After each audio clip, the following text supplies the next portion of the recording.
നേരിയ മഴയിൽ തന്നെ Ernakulam Kallurkad fire and rescue സ്റ്റേഷനിൽ വെള്ളം കയറി. സ്റ്റേഷൻ വളപ്പിലും ഓഫീസിനകത്തും ഒരുപോലെ വെള്ളം ഉയർന്നതോടെ അടിയന്തര ഘട്ടങ്ങളിൽ ജനങ്ങൾക്ക് തുണയാകേണ്ട ഫയർഫോഴ്സ് ഉദ്യോഗസ്ഥർ തന്നെ ഇപ്പോൾ കടുത്ത പ്രതിസന്ധിയിലായിരിക്കുകയാണ്. പഞ്ചായത്ത് കൃത്യമായ മഴക്കാല പൂർവ്വ ശുചീകരണ പ്രവർത്തനങ്ങൾ നടത്താത്തതും സ്റ്റേഷന് സമീപത്തു കൂടി കടന്നുപോകുന്ന തോടുകൾ മാലിന്യവും മണ്ണും അടിഞ്ഞുകൂടുന്നതുമാണ് വെള്ളം കയറാൻ കാരണമെന്നതാണ് ആരോപണം. അടിയന്തര ഘട്ടങ്ങളിൽ ജനങ്ങൾക്ക് തുണയാകേണ്ട ഫയർഫോഴ്സ് ഉദ്യോഗസ്ഥർ തന്നെ ഇപ്പോൾ കടുത്ത പ്രതിസന്ധിയിലായിരിക്കുകയാണ്. സ്റ്റേഷൻ മുറ്റത്ത് നിർത്തിയിട്ടിരുന്ന ഫയർ എഞ്ചിനുകൾ, ആംബുലൻസ്, ഉദ്യോഗസ്ഥരുടെ ഇരുചക്രവാഹനങ്ങൾ എന്നിവയെല്ലാം പകുതിയോളം വെള്ളത്തിൽ മുങ്ങിയ നിലയിലാണ്.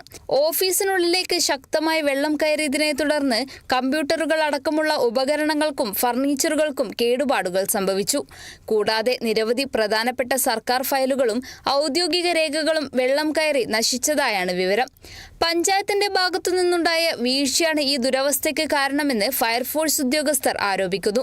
മഴക്കാല പൂർവ്വ ശുചീകരണ പ്രവർത്തനങ്ങൾ പഞ്ചായത്ത് കൃത്യമായി നടത്താത്തതും സ്റ്റേഷന് സമീപത്തു കൂടി കടന്നുപോകുന്ന തോടുകളിൽ മാലിന്യവും മണ്ണും അടഞ്ഞുകിടക്കുന്നതുമാണ് വെള്ളം കയറാൻ ഇടയാക്കിയതെന്നാണ് ആരോപണം.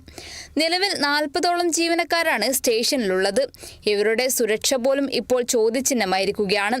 നിലവിലെ കെട്ടിടത്തിന്റെ പരിതാപകരമായ അവസ്ഥ കണക്കിലെടുത്ത് കല്ലൂർക്കാട് ഫയർ സ്റ്റേഷനായി പഞ്ചായത്ത് അടിയന്തരമായി സ്വന്തമായി പുതിയ കെട്ടിടം പണിതു നൽകണമെന്നാണ് നാട്ടുകാരുടെ ആവശ്യം. മറ്റുള്ളവരെ പ്രകൃതി ദുരന്തങ്ങളിൽ നിന്നും അപകടങ്ങളിൽ നിന്നും രക്ഷിക്കേണ്ട ഒരു സേവന വിഭാഗം ഇത്തരം സുരക്ഷിതമല്ലാത്ത സാഹചര്യത്തിൽ പ്രവർത്തിക്കുന്നത് അംഗീകരിക്കാനാവില്ലെന്ന് ജനങ്ങൾ പറയുന്നു. മഴ ശക്തമായി തുടരുന്ന സാഹചര്യത്തിൽ വെള്ളം ഇനിയും ഉയരാൻ സാധ്യതയുണ്ട്. വെള്ളം കയറി ഫയർഫോഴ്സ് വാഹനങ്ങൾക്ക് കേടുപാടുകൾ സംഭവിച്ചാൽ അത് മേഖലയിലെ അടിയന്തര രക്ഷാപ്രവർത്തനങ്ങളെ മുഴുവൻ ബാധിക്കും.